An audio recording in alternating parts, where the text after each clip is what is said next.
Selamat malam jemaat yang dikasihi Tuhan. Kita akan mendengarkan dan merenungkan firman Tuhan. Namun sebelum itu marilah kita meminta bimbingan Roh Kudus. Kita berdoa. Bapa yang penuh cinta kasih, setiap waktu kami rindu untuk menyenangkan hati-Mu. Lewat persekutuan kami pada saat ini, kami hendak memuji dan memuliakan nama-Mu. Bersama keluarga kami di rumah masing-masing, kami rindu untuk mendengar serta merenungkan firman-Mu. Berikan kami kekuatan dan sukacita untuk mendengar firman-Mu. Biarlah Roh Kudus Tuhan bekerja di tengah-tengah kami, sebab kami sudah siap untuk mendengarkan firman-Mu. Terpujilah Kristus Sang Firman yang hidup. Amin.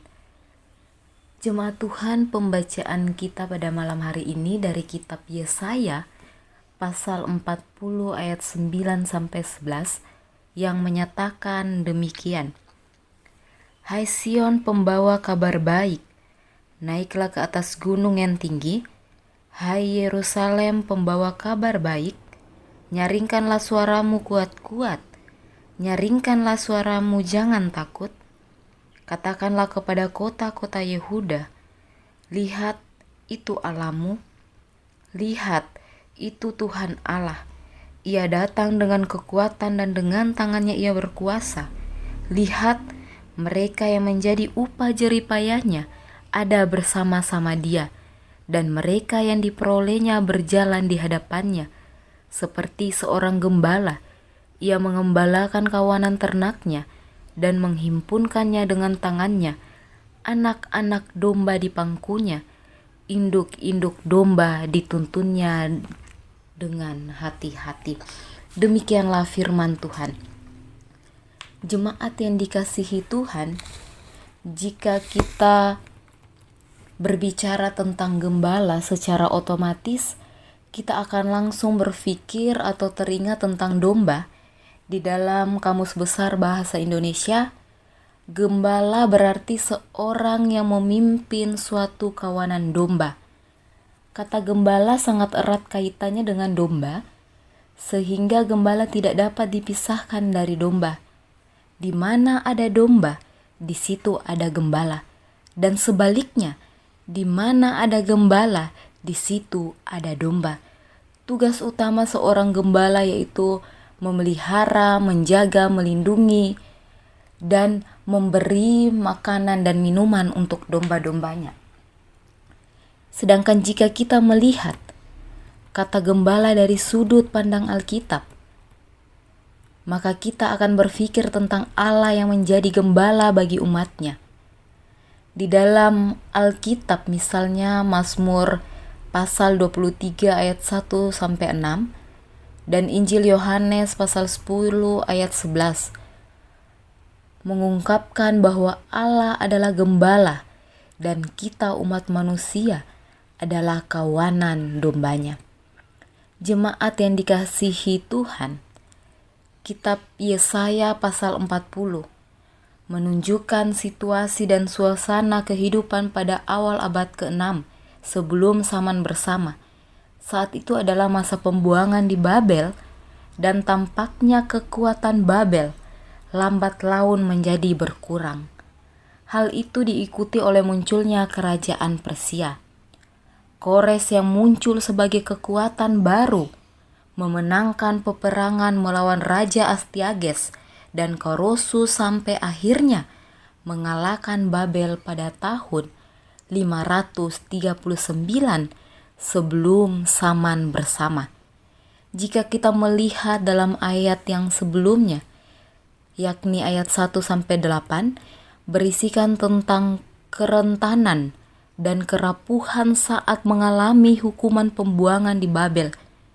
Namun di balik itu, Tuhan sendiri akan memberi keselamatan bagi mereka, yakni bagi bangsa Yehuda. Di dalam ayat ke-9, merupakan karya pembaruan Allah atas Yehuda, menempatkan umatnya ini untuk mempunyai status sekaligus identitas baru, yaitu sebagai pembawa kabar baik.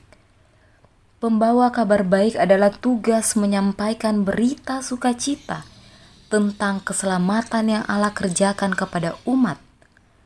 Status ini hanya mungkin dijalankan bila umat mau hidup dan melakukan firman-Nya. Apa isi kabar baik itu? Di dalam ayat ke-10, kabar baik berisi dua hal, yakni pernyataan kedaulatan Allah sebagai sekutu umatnya dan pengembalaannya berlanjut terus melalui tindakan menghimpun, memangku, dan menuntun umatnya. Sedangkan di dalam ayat yang ke-11, Allah adalah gembala yang baik karena dengan kasih setianya Ia menghimpun, memangku, dan menuntun umatnya. Marilah kita melihat apa arti dari menghimpun, memangku, dan menuntun. Menghimpun berarti mengumpulkan kembali umatnya yang terserak ketika mengalami pembuangan di Babel. Oleh sebab itu, Allah memangku untuk maksud memberi ketenangan dan sekaligus memulihkan domba agar fisiknya sehat kembali. Sedangkan menuntun berarti berjalan di depan agar kawanan dombanya merasa aman. Mereka berjalan dengan pasti menuju hamparan rumput yang hijau untuk makan hingga kenyang dan ke arah aliran sungai yang tenang guna minum hingga puas. Jemaat yang dikasihi Tuhan, ada sebuah kisah tentang domba yang dipukul gembalanya. Di suatu tempat ada seorang yang mempunyai banyak domba. Ia sedang mengiringi domba-dombanya ke padang rumput yang indah. Di sana telah tersedia rumput-rumput hijau yang segar, sungai yang airnya jernih, dan banyak macam keindahan di sana. Tetapi perjalanan menuju ke padang rumput sangat jauh. Sewaktu gembala ini sedang mengiringi domba-dombanya, ada satu domba, kita namakan saja si A, yang keluar dari barisan. Domba itu melihat ada sebuah sungai yang dianggapnya sangat indah, padahal tidak. Jika domba A minum, rasanya tidak enak dan kemungkinan sungai itu sangat jorok. Lalu gembala itu melihat salah satu dombanya keluar dari barisan. Ia menghampiri domba itu dan memukulnya pelan dengan tongkatnya, lalu domba itu berbalik lagi ke barisannya. Tak beberapa lama kemudian, ada domba lain, domba B, yang keluar barisan karena lelah, haus, dan lapar. Domba B pergi berlari ke suatu sungai dan rumput-rumput liar yang agak jauh di sekitar dia. Sewaktu gembala itu melihatnya, ia mengejar meninggalkan domba yang lain dan memukul pelan domba B. Tapi domba B itu bandel, bahkan tidak menghiraukan sang gembala. Lalu sang gembala menggendongnya, memegang keempat kakinya, dan menaruhnya di pundaknya, membawanya kembali ke barisan dan menuntun domba-dombanya ke rencana semula, yaitu ke padang rumput. Jemaat yang dikasihi Tuhan, domba itu seperti kita dan gembalanya adalah Tuhan. Terkadang kita menjadi domba yang tidak setia, tidak taat, dan bandel. Padahal Tuhan sudah mempunyai rencana yang begitu baik dan indah untuk kita bahagia serta menikmatinya.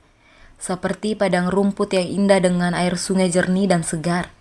Tetapi kita malah keluar dari barisan itu. Namun Tuhan sungguh baik bagi kita semua.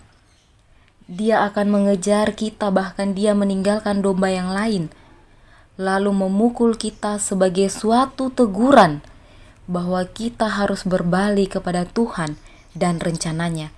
Tidak bisa kita pungkiri bahwa terkadang kita menjadi domba B, walaupun kita sudah ditegur oleh Tuhan, tetapi kita tidak mau mendengar dan mengiraukan, sehingga dengan penuh kasih Tuhan, Dia datang menggendong kita supaya kita tidak kemana-mana selain mengikuti Dia. Tentu masih banyak domba-domba lainnya yang masih tersesat pergi jauh. Namun Tuhan senantiasa dengan penuh cinta kasih tetap mencari dombanya.